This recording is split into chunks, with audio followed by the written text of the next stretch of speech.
সারা দেশে তখন জঙ্গি হামলার উৎপাত। লাইব্রেরি থেকে শুরু করে শপিং মল সবখানে ব্যাগ পকেট চেক করে তারপর ঢুকতে দেয়। কখন কোথায় বোমা পড়ে এই ভয় একটু হলেও সবার মনেই। এর মধ্যে মাসের প্রথম সোমবার বাঘমারা থেকে এক ছাত্র এসে উঠল আমার পাশের রুমে। চাহনি কেমন খালি খালি। আমার বেশিরভাগ কথার উত্তরও দিল না। তাই ডাইনিং স্পেসে ব্যাগ রেখে ছেলেটা বাইরে চলে যেতেই ভীতি অথবা সাহসের তাড়নায় আমি তার ব্যাগ দুইটা ধরে দেখলাম। একটার ভেতরে মনে হলো ছোট ছোট বহু কৌটা জমানো। ডেনিম ব্যাগ আর ট্রাঙ্কে দেখলাম খুব দামি তালা ঝুলছে। সন্দেহ আরও ঘন হলো যখন ট্রাঙ্কটা তুলতে গিয়ে দেখি অস্বাভাবিক ভারী। হোস্টেলের কাউকে কিছু না বলে তৎক্ষণাৎ আমি রিক্সা নিয়ে চলে গেলাম পাঠানপাড়া। থামলাম রিপোর্টার গলিতে। যার কারণে রাস্তার এই নাম দরজা খুলে দিলেন তিনি নিজে। হাঁপাতে হাঁপাতে তাকে কতখানি কি বললাম পরিষ্কার মনে করতে পারি না। রিপোর্টার সাহেব আমাকে তারপর ফোনে কথা বলিয়ে দিলেন নগর পুলিশের সবচেয়ে বড় অফিসারের সাথে। আমাকে বলা হলো রাত 1:30টায় অভিযান। আমি যেন উপস্থিত থেকে সহযোগিতা করি, তবে ঘুণাক্ষরেও আর কোনো মানুষ যেন টের না পায়, এমনকি আমার সবচেয়ে কাছের বন্ধুরাও না। পুলিশ এসেছিল নির্ধারিত সময়ের মিনিট 20 আগেই। আমি বাদে প্রায় সবাই ততক্ষণে হয় ঘুম, না হলে পড়াশোনায় ব্যস্ত। গাড়িবহরের শব্দ, বুটের আওয়াজ আর দরজায় তীব্র করাঘাত আমার কানেই বলা বাহুল্য প্রথম এলো। দুরু দুরু মন নিয়ে দরজা খুলতেই একটা অত্যাধুনিক বন্দুকের নল দেখলাম সোজা আমার কলিজা বরাবর তাক করা। আজকে হোস্টেলে ফিরে অসহায়ের মতো কেবল ঘড়ি দেখছি বারবার। চোখে বিন্দু মাত্র ঘুম নাই। 2টার একটু আগে ঝমঝম করে বৃষ্টি নামলো।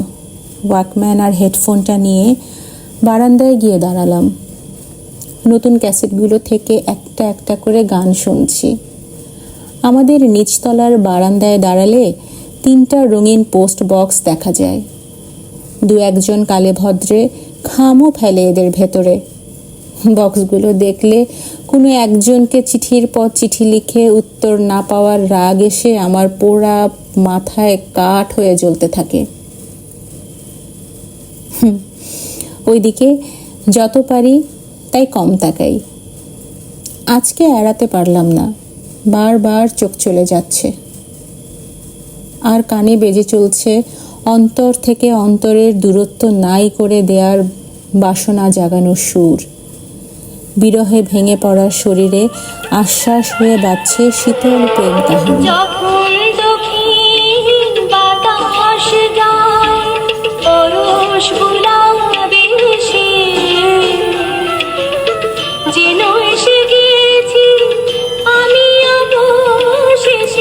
যখন দক্ষিণ বাতাস গায় পরশ বুলাবে এসে, যেন এসে গেছি আমি অবশেষে বাসনার সেই নদী তীরে। খোলা বুকে উত্তরের বাতাস বিচ্ছে কাটার মতো। পায়ের নিচে মাতাল পৃথিবী বিরতিবিহীন দুলছে। বিরহের নেশা সবসময় তীব্রতর। বিচ্ছেদের ভয় বন্দুকের নলের চেয়েও হিংস্র হয়ে উঠতে পারে যখন তখন। অপার্থিব কণ্ঠ ভেজা গানটার প্রভাবেই বোধ হয় পোস্ট অফিসের সামনের রাস্তা হয়ে যাচ্ছে ঘোলা নদী। ঢেউয়ের শব্দে মুখর হয়ে আবছা আলোয় দেখলাম হুটতোলা রিক্সা ছুটে আসছে। বারান্দার সামনে নামলো তার সিক্ত সাওয়ারি। খয়েরি চাদরে লেপ্টে আছে ভেজা চুল, হাতে কাচের চুড়ি। বুকে চেপে রাখা রজনীগন্ধার সাথে হেসে হেসে মিশে যাচ্ছে অভিসারের ঘূর্ণি স্রোতে।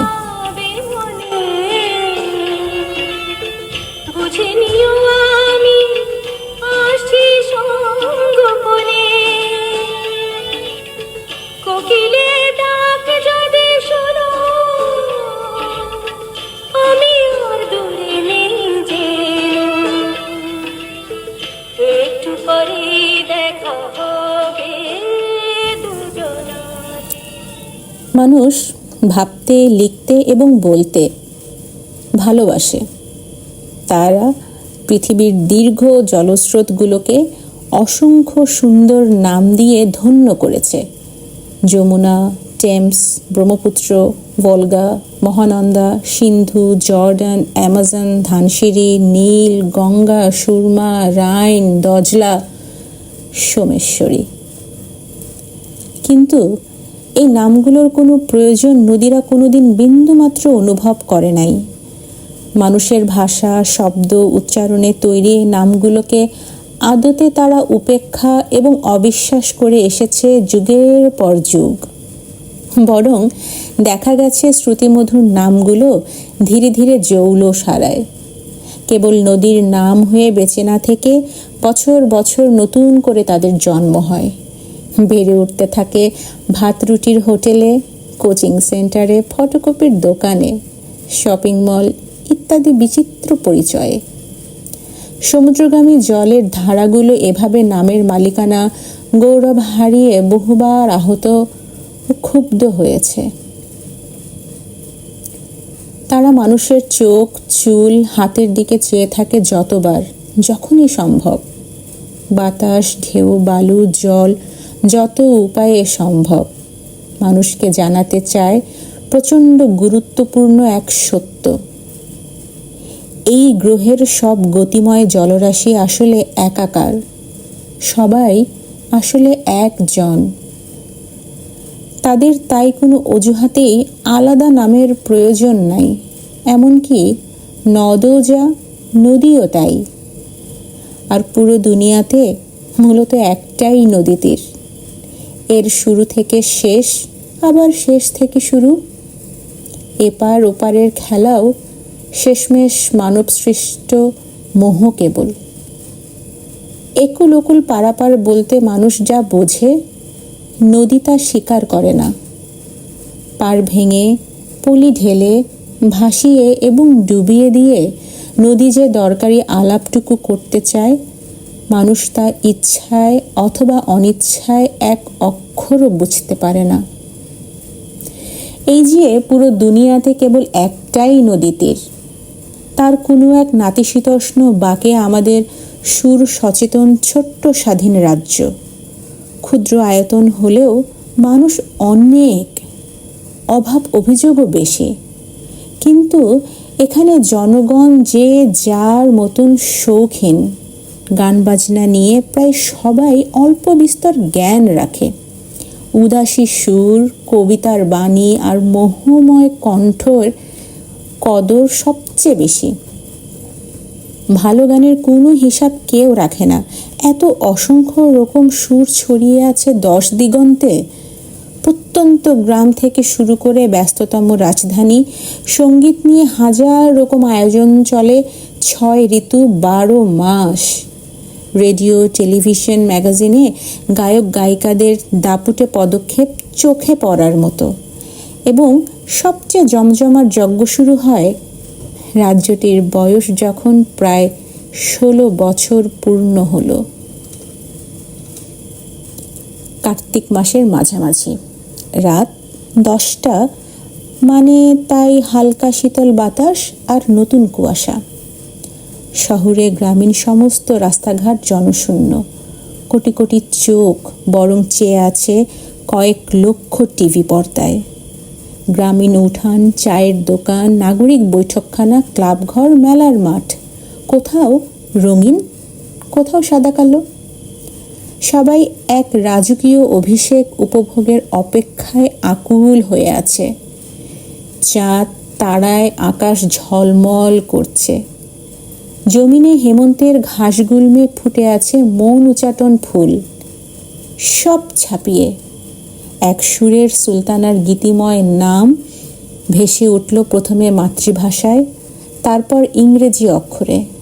কেঁপে উঠল পাদপ্রদীপ। মঞ্চে মিশে আছে সূর্যাস্তের রং।